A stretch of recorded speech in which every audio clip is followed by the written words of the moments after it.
Oh, oh God.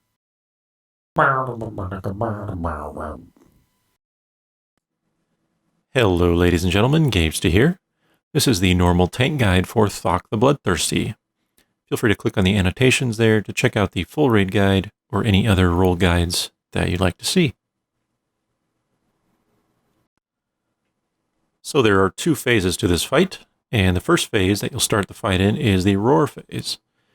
For this period, the tank should focus to keep the boss perpendicular to the rest of the raid so that the raid can stack on the side in melee range, as you see here. Now, the boss uses a cone attack pretty frequently that will do some damage and increase the damage that the tank takes in this first phase. Because of that, the current tank should be the only player in front of the boss, except when a tank transition is occurring. Then the tank that's not on the boss should move in front just after a breath is hit or a cone attack is hit, taunt, and then the other tank can move to the side with the raid afterward. There's no reason for anyone to be behind the boss because he has a tail swipe attack, so watch for that.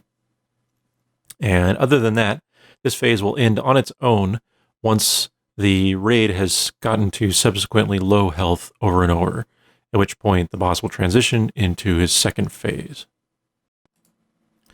Now, during the frenzy phase, as soon as this begins, he will fixate on a random raid member, but tanks are invalid targets for this.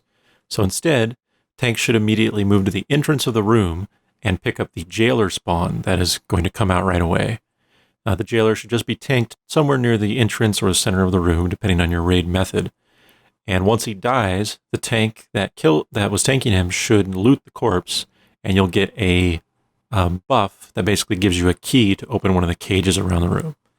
Since the tank is not a valid fixate target and they don't take much damage, it's best if a tank is in charge of doing this key mechanic.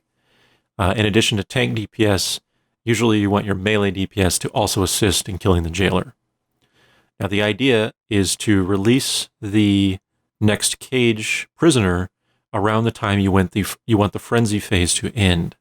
So for our raid group, we opened the next cage when the third fixate was being used on a raid member. So after the third fixate started, the tank that had the key opened the next cage that we planned on and got in position for the boss. Once the cage is open, it takes a few moments, but the boss will run over and consume the prisoner, and this will cause him to exit the frenzy phase and go back into the normal roar phase.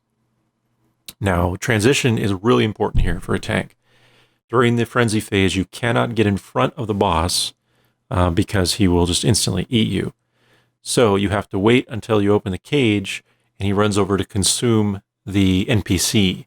As soon as he consumes the NPC, there'll kind of be an area of effect graphic. The NPC will die. So here you can see the prisoner being eaten. As soon as that happens, the tank should taunt the boss because there's a little bit of strange threat mechanics here.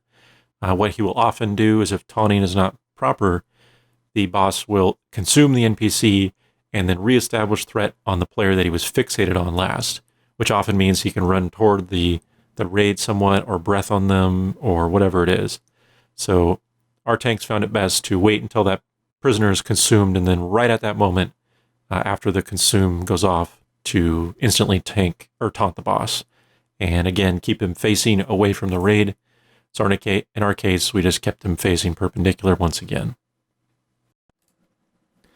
Now, as a tank, if you're in charge of opening the cages after the jailers die, then you should know the basic order of the cages.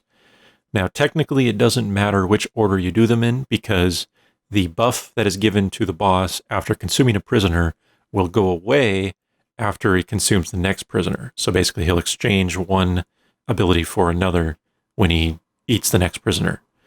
So depending on our DPS, you may not be in the final phase for as long as the other two.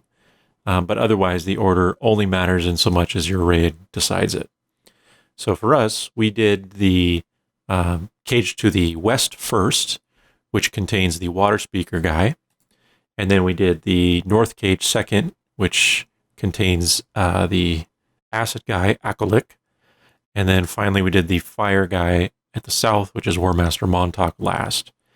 Generally speaking, Montauk is the most difficult ability because he leaves pools under random players, and therefore it's difficult to stack up during the roar phase when you're on him.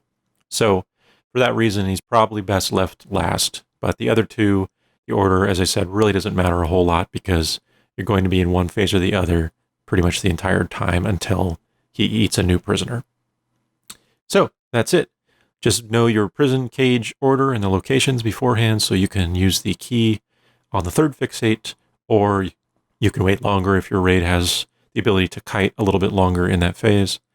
Otherwise, just make sure you stay on the side unless you're tanking the boss, taunt him after a consumed prisoner, and that's it. Pretty standard stuff.